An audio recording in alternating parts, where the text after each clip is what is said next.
Ah. Faut bloquer en bas là.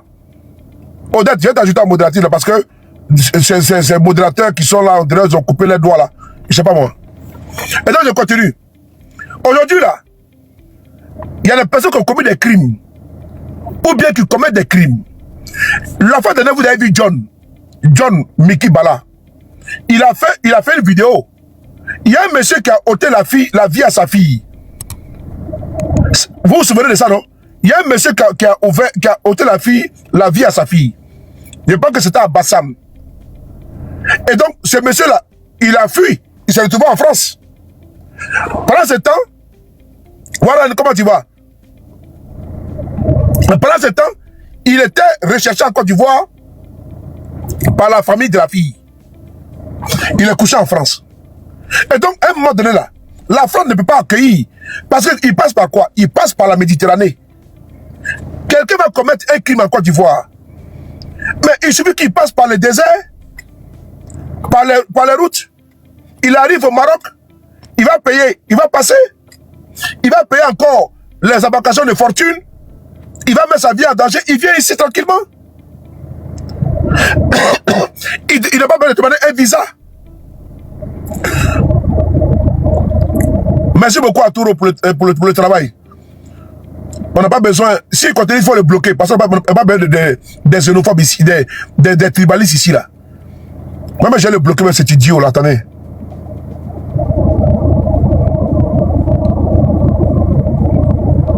C'est pas que tu fous ma page là. Donc je continue. Et donc, ces personnes m'ont fui venir se réfugier en France. Il faut les extrader. Quand des personnes sont, aujourd'hui, elles sont en Europe, elles demandent asile politique sous Gbagbo Laurent, au nom de Gbagbo. Et puis elles sont RADP. Mais ces personnes qui n'ont rien à foutre en Europe, de vous à moi. Comment tu peux demander asile politique au nom de Guillaume Soro et toi tu soutiens Alassane Ouattara? Comment tu peux demander asile politique au nom de Gbagbo ou de Thiam et tu soutiens Alassane Ouattara? Il pense qu'il y a un problème. Donc c'est dans ça que nous sommes aujourd'hui. C'est le fait. Et donc la France vient de mettre à disposition que les Ivoiriens fuient la Côte d'Ivoire. Le ministère de l'Intérieur, on va ici, qui est là. Le ministère de l'Intérieur français, c'est là. On va continuer la lecture pour les intelligents. Voilà. La lecture, elle est là. On dit, il dit quoi? Ils disent que... Et puis regardez, regardez. On dit que les Ivoiriens constituent la première nationalité d'Afrique subsaharienne en France. Devant le Sénégal, Mali et le Congo. Maintenant, ils disent que quoi? Côté naturalisation, en 2025, 1947 Ivoiriens ont acquis la nationalité française, soit une hausse de 8,6% par rapport à l'année précédente. Répartition, 1498 par décret, 449 déclarations, mariage, ascendance ou fratrie. Là encore, les Ivoiriens arrivent en tête des nationalités subsahariennes ayant obtenu la nationalité française devant le Sénégal, le Cameroun et le Congo. Les Ivoiriens même préfèrent laisser la nationalité ivoirienne pour venir demander la nationalité française. Voici encore la preuve. Les Ivoiriens préfèrent maintenant la nationalité française. Ah, c'est le chiffre officiel de la France. Hein? Les Ivoiriens sont les premiers à fuir leur pays. Sans aller d'Elben à fuir leur pays. Les Ivoiriens sont les premiers maintenant à demander la nationalité française. Ils veulent maintenant la nationalité française. Ah, voici la preuve qu'elle a. Hein? Ah, c'est officiel. Hein? Le ministère de l'Intérieur français, voilà, a produit ça, c'est officiel. Vous partez sur le site du ministère de l'Intérieur français, française ici en France, vous parlez sur Google, vous tapez, vous allez voir, les données sont là-bas. C'est ça qui doit nous préoccuper. C'est ça qui doit attirer notre attention. Vous voyez que pour vous distraire là, les éléments de communication comme ça là, ils veulent vous distraire en faisant des vidéos sur M. Guillaume Soro. Et ça, et nous les pro-Soro, on veut se concentrer Sur quoi? Sur le dilatoire. On n'a pas le temps. Vous remarquez très bien que sous le de Paris, mes camarades et moi là, on est très concentrés sur ce qui préoccupe, sur ce qui prévaut en Côte d'Ivoire. Vous voyez très bien que les débats de bas étage, inutiles, où on doit chercher les secs des anges, je ne verse pas dedans. Vous voyez très bien que notre communication, elle est structurée. Chacun est dans son couloir. Et il y a les communications là. Chacun s'occupe de la communication comme il se doit. Et vous voyez très bien que depuis même que l'affaire de l'Iran a commencé, je ne suis pas dedans même. J'ai mon point de vue. Je suis concentré sur le combat de l'Afrique. Parce que de quoi il fallait parler, moi j'ai pour moi à faire. Moi je suis concentré sur le régime de M. Ouattara. Je ne dénonce pas. Il y a certains panels. Il y a John, il y a comment dire, Tania, qui font des panels ouverts sur toutes les communications. Donc quand je veux, je monte là-bas. Mais moi je suis concentré, je n'ai pas mes panels pour parler de l'Iran. Même si j'ai mon point de vue. Mais je pense qu'il y a beaucoup de personnes. Il s'appelle Almeida. Il y a Dani qui est là, qui fait toujours des vidéos percutantes. Il y a Dani Almeida, il fait des vidéos. Donc, on ne peut pas tous se concentrer sur l'Iran. Sachant qu'il y a Tania qui est là, il y a John Mickey Bala qui est là, il y a également, comment on appelle ça, je me souviens même là, Dali, qui font les communications dessus. Nous, la chose que nous on fait, nous on est concentrés sur la communication qui nous importe. Parce que le RDR a mis ses proxys. Le RDR, comment tu vois? Le RDR a mis ses proxys. Il a mis, n'est-ce pas, ses bras séculiers pour nous divertir. Pendant qu'on doit être concentré, quand un ministre vient ici en France, il va dire, j'avais dit au départ à nos frères de l'opposition, de ne pas se laisser distraire. Que ce n'est pas pour vous que le ministre était venu en France. Parce qu'au fur et à mesure, nous allons connaître les éléments qui ont poussé le ministre à venir en France. Et vous voyez que les éléments sont en train de sortir. La France, elle commence à être envahie. Elle commence à être envahie. Le contribuable français, il se plaint beaucoup. Et d'ailleurs, on ne peut pas comprendre que les Ivoiriens puissent fuir la Côte d'Ivoire, venir en France, et puis ils sont dans une situation de misérabilité. Voilà pourquoi les Ivoiriens sont rapatriés également en Côte d'Ivoire sans autre forme de procès. Quand tu es Ivoirien et que tu es arrêté sans papier en France, tu vas au centre de rétention, tu as 99,99% de chances de rentrer en Côte d'Ivoire. Parce que le consul de Côte d'Ivoire, le consulat ne refuse pas un laissez-passer à un Ivoirien. J'ai reçu ici la preuve. Même Gbagbo Koné, il a reçu son laissez-passer pour rentrer en Côte d'Ivoire. Nul n'était l'efficacité des avocats de Gbagbo Koné et leur professionnalisme. Gbagbo Koné serait en Côte d'Ivoire aujourd'hui. C'est l'appréciation de la justice qui a pesé avec les éléments exogènes, c'est-à-dire des éléments venant de la Côte d'Ivoire et des éléments endogènes ici en France qui ont permis de faire sortir Gbagbo Koné du bourbier. Sinon, son laissez-passer avait déjà été signé. Souvenez-vous, le premier procès qui a eu lieu au tribunal de Paris, à la cour d'appel de Paris, métro cité, Gbagbo Koné avait gagné le procès. Le procureur a fait appel. Et il a été gardé. Parce que on est parti maintenant, au tribunal de Paris, à la porte de Clichy. C'est là-bas qu'il a été, la porte de Clichy. Il y a eu l'audience. Ça a été confirmé. Il y a eu maintenant une troisième audience qui a eu lieu où? Non, là-bas, il a été libéré. Le procureur a fait appel. Il y a eu maintenant l'audience qui a eu lieu où? On était vers à Paris, là-bas, loin, je ne me rappelle plus. Là-bas, là. Moi, j'étais dans la salle. C'est là-bas qu'il a été acquitté définitivement. Gbagbo Koné a eu 3 procès. 3 procès. Et donc, il y a des Ivoiriens qui se trouvaient au centre de rétention ici, à Méry, à Melo. L'année passée, ils m'ont appelé au téléphone. Ils m'ont demandé de faire direct. J'ai fait direct. Ils ont dit de même sur haut-parleur. Lini Koné est témoin. J'ai parlé, ils ont tout expliqué. Que le consul de Côte d'Ivoire, quand tu pars là-bas, que tu montes ou tu descends, les parents même sont intervenus. Ils ont dit jamais de la vie. Ils ont appelé les sages de Paris pour aller voir M. Konaté, le consul. Mais ce n'est pas son choix.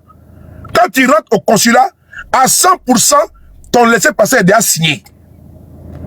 Parce que la France ne peut pas comprendre qu'un Ivoirien, il n'y a pas de problème en Côte d'Ivoire, et puis ils sont en France, et puis ils ne sont pas rapatriés. Et donc, quand tu rentres là, on t'arrête là, pour t'arrêter là, il faut être sûr que tu vas rentrer en Côte d'Ivoire. C'est capital. Il faut être sûr qu'à 200% tu vas partir au pays.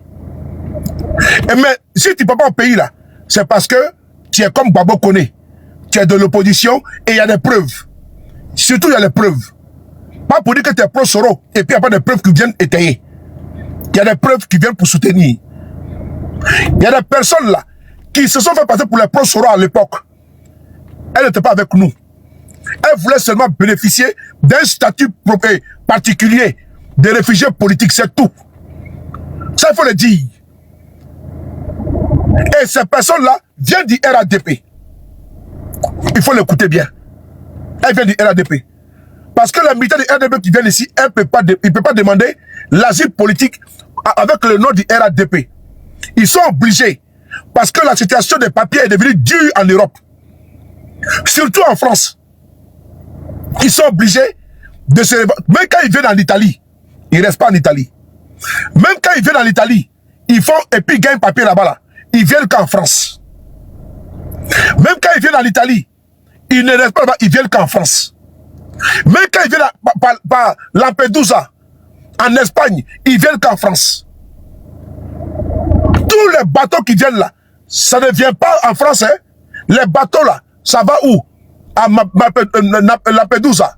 Ça va en Italie, en Espagne. C'est là-bas que les bateaux arrivent. Mais quand ils sont pris en charge là-bas, là, ils prennent le train, ils viennent à Paris. Et tous. Il n'y a pas quelqu'un. Et tous. Et donc, c'est par là que ça vient. Hein. Et donc, quand ils viennent en France, là, ils demandent maintenant l'asile politique comme état de l'opposition de Côte d'Ivoire. Et donc, aujourd'hui, là, les chiffres sont là. C'est le ministère de l'Intérieur français. Alassane Ouattara a échoué. Il a échoué complètement. Et ça, c'est pas aujourd'hui que vous allez comprendre. J'ai pris ici un cas qui s'est passé au Gabon en 2016. Quand ils ont eu à massacrer, Ali Bongo a eu à massacrer les militaires de l'opposition en 2016. Pendant les élections présidentielles, entre Jean Ping et Ali Bongo, Jean Ping avait remporté. Il y a eu des morts. Hier, le journal Marianne, c'est un journal français. Le journal Marianne, je vais vous montrer le journal. Parce que nous, on parle ici avec des preuves. Le journal Marianne.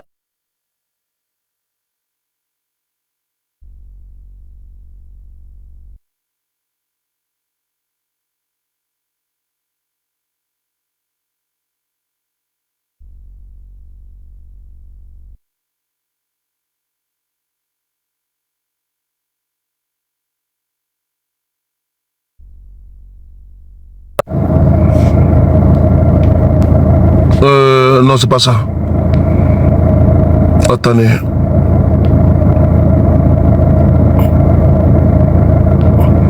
Non, c'est pas ça.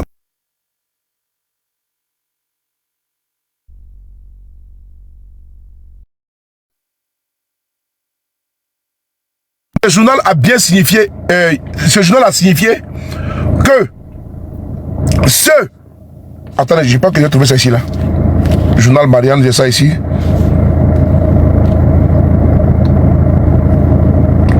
Partagez les gars, journal Marianne. Voilà, c'est là. C'est là. Regardez ici. J'ai trouvé le journal.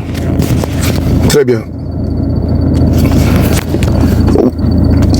Le journal Marianne, exclusif. Le Quai d'Orsay a entravé une enquête pour crime contre l'humanité au Gabon. C'est là. Le ministère français le ministère des Affaires étrangères est soupçonné d'avoir caviardé une liste de documents réclamés par la gendarmerie pour enquêter sur le bain de sang qui a suivi la réélection d'Ali Bongo à la présidence du Gabon en 2016. Ok. J'ai dit ça, j'ai tourné ma caméra. Ali Bongo n'est plus au pouvoir. Et c'est maintenant on apprend que le ministère français de l'Affaires étrangères a caviardé des documents que la justice française en avait besoin. En lequel la gendarmerie. C'est le journal Marianne. Un journal très sérieux en France. Et donc, concernant Alassane Ouattara, ne vous pressez pas. Monsieur Ouattara et ses sous-fifs là, ils vont répondre. Même si monsieur Ouattara ne répond pas. Parce que le temps joue contre lui. Mais ceux qui sont avec lui là, ils vont répondre. Des crimes qui ont eu lieu en 2020, la décapitation de tout ce conflit, c'est crime contre l'humanité. Ce qui a eu lieu à Nayo, c'est crime contre l'humanité. Il n'y a pas de prescription. Vous voyez aujourd'hui, Ali Bongo n'est pas au pouvoir. Et ça sort.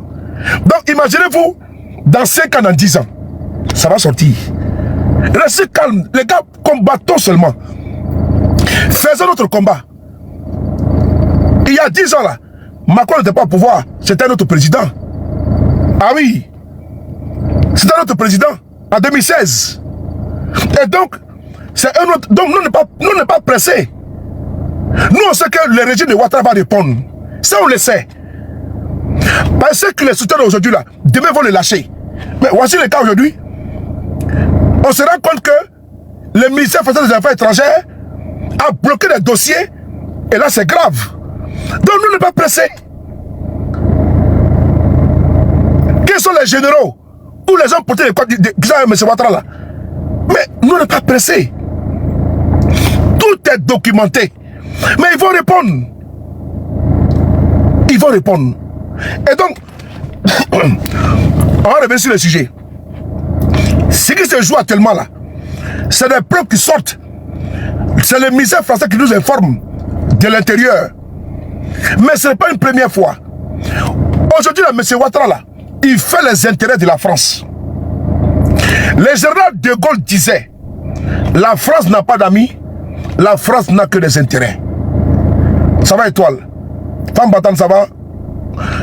La France n'a pas d'amis, la France n'a que des intérêts. C'est le propos du général de Gaulle.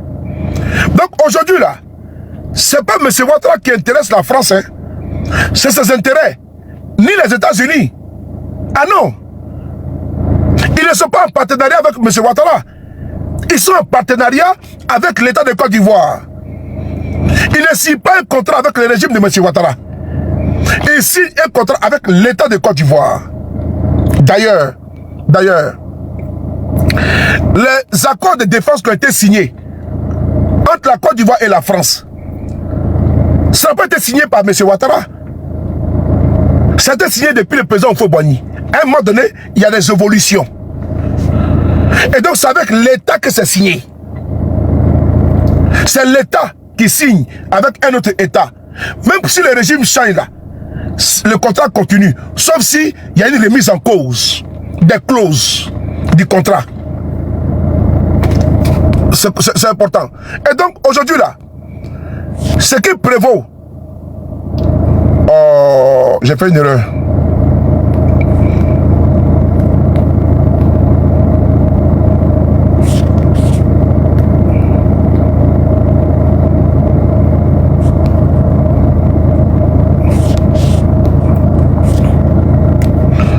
Le modérateur là, il y a un gars qui a été mis, voilà, non, je l'ai vu là. Voilà, il s'appelle Moraba. Voilà. Je l'avais muté, mais là, moi-même je l'ai bloqué. Merci. Je n'ai pas le temps. Voilà. J'ai pas le temps. Non, je l'ai bloqué. Ok, je n'ai pas le temps. Il vient pour me distraire. Et donc quand il vient sur ma page là, tu me dis, moi je te bloque. Moi je n'ai pas le temps. Je l'ai bloqué. Moi-même je l'avais muté. Moi je l'avais muté, mais moi-même je l'ai bloqué. Mais je n'ai pas le temps. Je me distrais. Je n'ai pas le temps. Il vient, c'est chap. Faut tirer la chasse, on n'a pas le temps. Voilà. Donc je continue. Aujourd'hui là, ce qui prévaut, c'est les intérêts qui sont en jeu.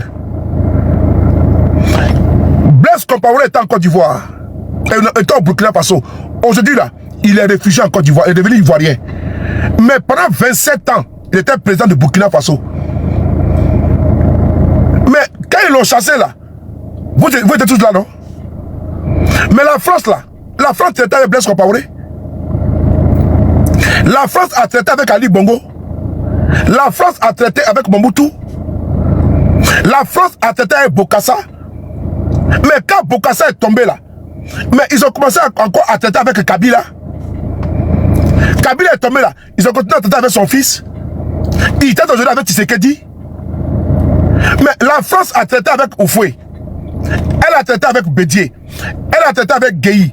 Elle a traité avec Babo. Elle a traité avec Alassane Ouattara. Donc, c'est pas parce que la France aime le pouvoir de M. Ouattara. Je suis désolé.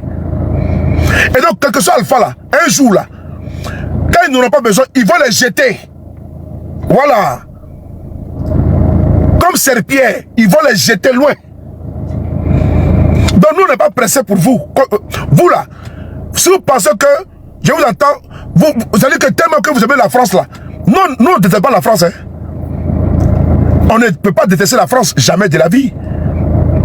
Mais nous, on dit qu'il ne faut pas que la France là puisse vous soutenir. Parce que demain là, quel que soit Alpha, vous allez répondre de vos crimes. Et ceux qui sont des politiques français, qui vont se noyer dedans là, seront poursuivis. On a vu Kadhafi également. Le cas de Kadhafi, Sarkozy a été poursuivi. Même le président Macron n'est pas au-dessus de la justice. Hein. Mais c'est Macron, il n'est pas au-dessus de la justice. Après la présidente là, mais il peut être poursuivi. Sarkozy a été en prison. Sarkozy là, il a été en prison. Le premier président qui a été en prison en France, Sarkozy. Jacques Chirac là, il a été poursuivi. Donc le président Macron là, si jamais il se révèle que le président Macron, il y a eu des choses avec M. Ouattara et qu'il sort demain, mais il peut être poursuivi. Sarkozy là, avec Kadhafi là, on n'a pas su. Mais plus tard, il y a eu des enquêtes de Mediapart. Donc les journaux parlent. Là encore, c'est un journal qui. C'est un journal français. C'est un journal français. Affaire de cacao en Côte d'Ivoire, qui en parle? Qui amplifie? C'est pas le journal français? Est-ce que affaire de cacao en Côte d'Ivoire là, qui amplifie? C'est pas le journal français? Affaire de Nayo là, affaire de 2025 là, les morts là, qui a amplifié? Qui est parti faire enquête en Côte d'Ivoire? Mais c'est Mediapart. Oh, les gars, ils sont des joueurs. Oh, ça va super beaucoup. Affaire de Nayo en Côte d'Ivoire là. Mais qui est parti enquêter? Tu as appris le mot caviardé là. C'est grave. Affaire de Nayo en Côte d'Ivoire là. Qui a écrit dans le journal là? Qui a écrit dans le journal? Mais c'est le journal sérieux français. Le journal très sérieux français. Mediapart. C'est Mediapart qui a pris ça. Et ils sont allés enquêter. Et ils ont montré que le pouvoir de M. Ouattara a menti. Ça c'est au chaud. Mais un jour là, dans un futur proche là, mais vous allez voir, les casseroles vont sortir, mais les biens mal acquis là, les humains qui ont été payés en France ici là, des biens mal acquis là, des régimes du Bongo, Sassou et autres là, des régimes Mobutu, de Sami Abacha, qui a volé l'argent du Nigeria pour aller cacher en Suisse. Mais les biens mal acquis de la Guinée équatoriale, de Théodorine, ici en France là, est-ce que les régimes n'ont pas payé tranquillement? Ils ont payé les villas sous d'autres régimes, sous d'autres pouvoirs français à l'époque. Mais quand la justice française est rentrée en jeu là, mais ils ont saisi les biens là. Vrai ou faux? Ils ont saisi les biens. La femme de M. Ouattara, elle est citée dans les dossiers ici en France. La femme de M. Ouattara, mais son agence immobilière, ACI, mais a été citée par l'aide du continent comme étant impliquée dans les biens mal acquis au Gabon. Vous pensez qu'ils vont laisser ça tomber? Non, non. C'est Eric Couché. C'est parce que M. Ouattara a encore au pouvoir pour le moment. Ah oui, AICI. Merci beaucoup. C'est à cause de ça. Ah oui. Sinon, même l'année passée là, si passé, ils en ont parlé. Robert, Madame Dominique Ouattara, dans le dossier des biens mal acquis, c'est elle qui gérait les biens de la famille Bongo par l'entremise de son agence AICI. Voilà. Voilà. Ne vous pressez pas. Hein? Ne vous pressez pas. Mais Bokassa prenait le diamant de Centrafrique. Diamant centrafricain là. Bokassa prenait ça pour donner ça à Giscard d'Estaing. Les gars, moi je suis trop serein. Je suis trop serein. Notre lutte là va payer. Je suis trop serein. J'ai dit, hein? Je suis trop serein. Notre lutte là, elle va payer. Oui. Quand tu regardes le rétroviseur, tous les pouvoirs là, quand tu regardes, tu dis, mais je vais vous dire une chose.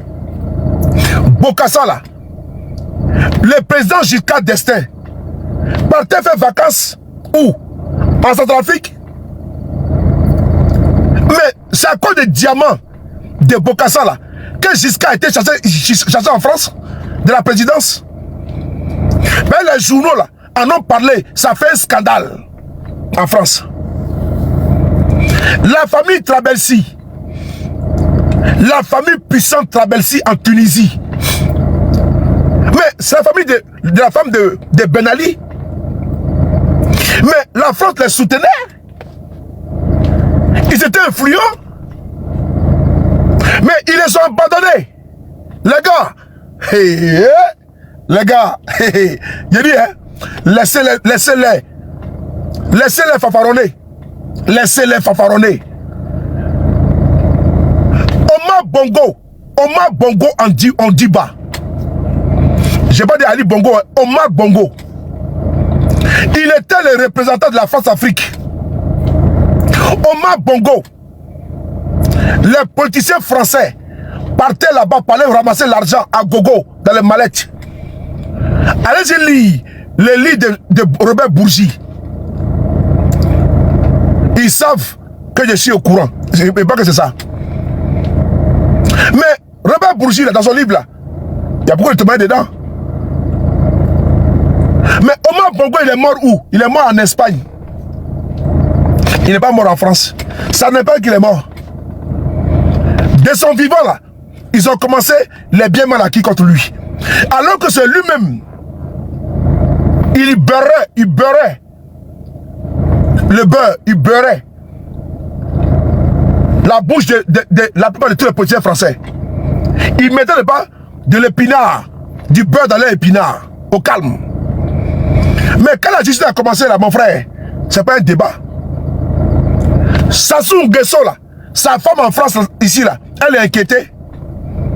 Les gars là rigolent. Ils rigolent. La famille Ben Ali là, mais elle-même la laisse tomber. Omar Bongo là, mon ami, c'est en Espagne qu'il est mort. Demandez à Blaise Compaoré, qu'est-ce qu'il n'a pas fait pour la France? 27 ans. 27 ans. 27 ans. 27 ans. T'appelles le Camerounais. 27 ans.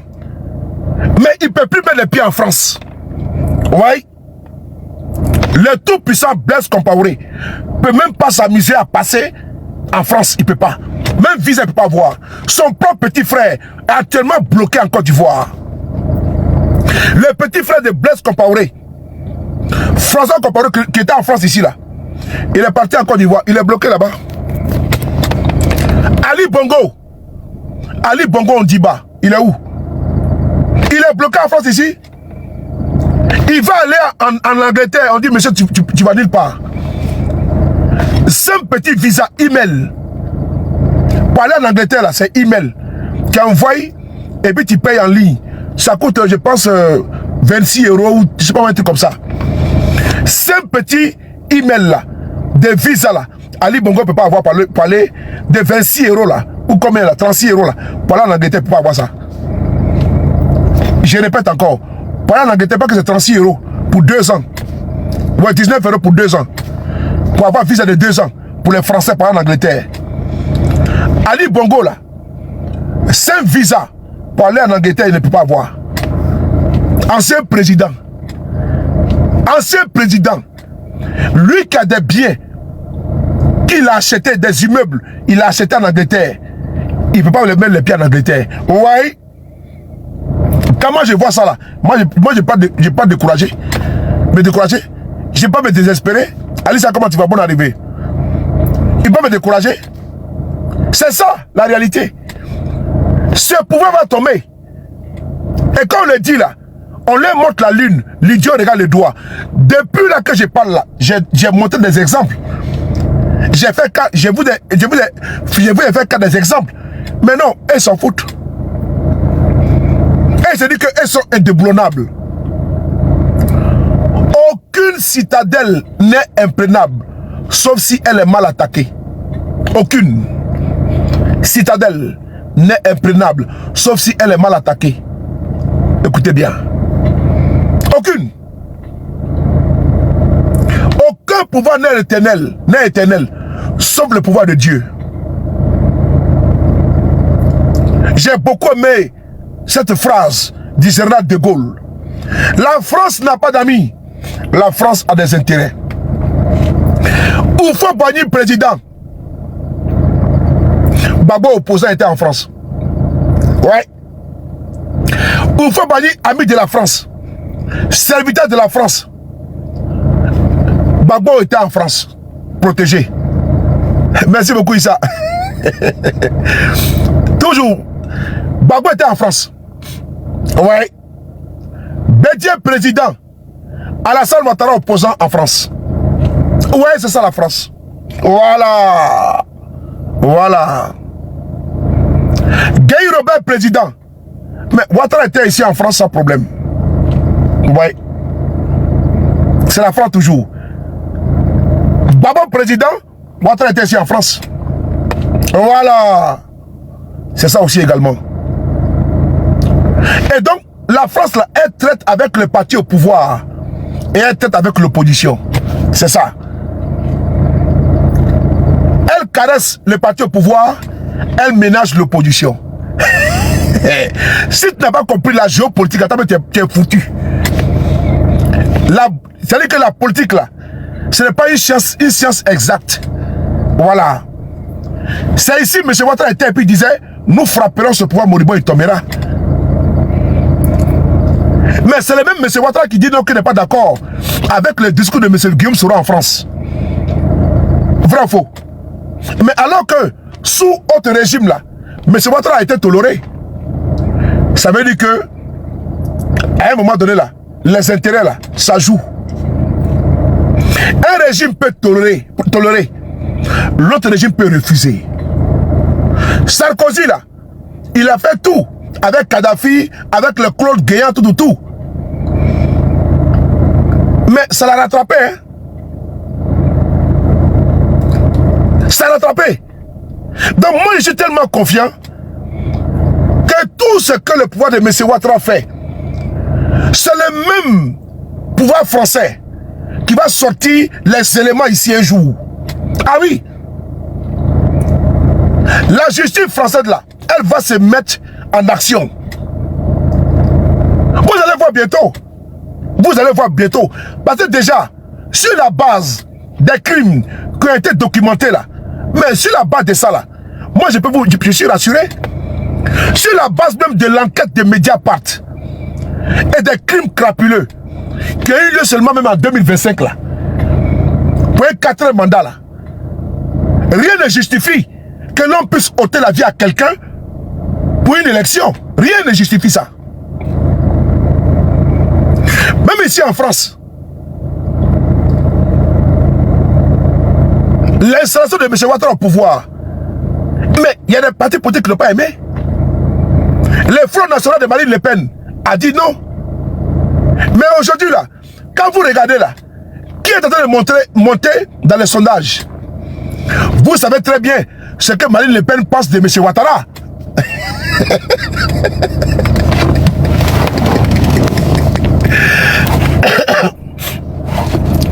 Rabi, comment tu vas? Vous savez très bien que ce que Marine Le Pen pense de M. Ouattara, vous savez très bien. Et donc, chacun là, Sarkozy là, lui là, il avait un intérêt avec M. Ouattara. Sarkozy représentait les intérêts de la Côte d'Ivoire au Qatar. Bravo. Ah, donc, moi, je ne suis pas pressé. Le troisième mandat là, il y avait ici à la France, ici en France, un ministre, Jean-Yves Le Drian. Mais demain là, il sera rattrapé par le troisième mandat. Parce qu'on ne laissera pas passer ça. Non, on ne peut pas laisser passer ça. Il peut avoir un temps où il peut avoir un semblant de protection, mais la justice française, là, quand elle veut frapper, là, elle frappe lourdement. Hein. Ça, ce côté-là, moi, j'ai confiance. Donc, ceux qui pensent qu'ils sont aux affaires, si vous voyez que M. Ouattara refuse de quitter le pouvoir, là, c'est à cause de l'immunité. Voilà. Si M. Ouattara refuse de quitter le pouvoir, là, c'est à cause de ça. Il n'y a pas autre raison. Parce qu'il sait que s'il quitte le pouvoir, ça va sniper. La justice va les rattraper. Donc, M. Ouattara, là, il ne peut pas mettre quelqu'un à sa place. Il faut que lui soit président, flanqué de l'immunité et de l'impunité. Là, il ne pourra pas être arrêté. C'est tout. Sinon, il n'y a rien d'autre. Dis que M. Ouattara, là, c'est une affaire de cas de force majeure. C'est cas de force majeure pour lui-même se protéger. Hein. Protéger sa famille. Hein. Mais sa femme aujourd'hui, là, si jamais M. Ouattara n'est pas au pouvoir, là, mais les dossiers vont sortir. Les biens mal acquis.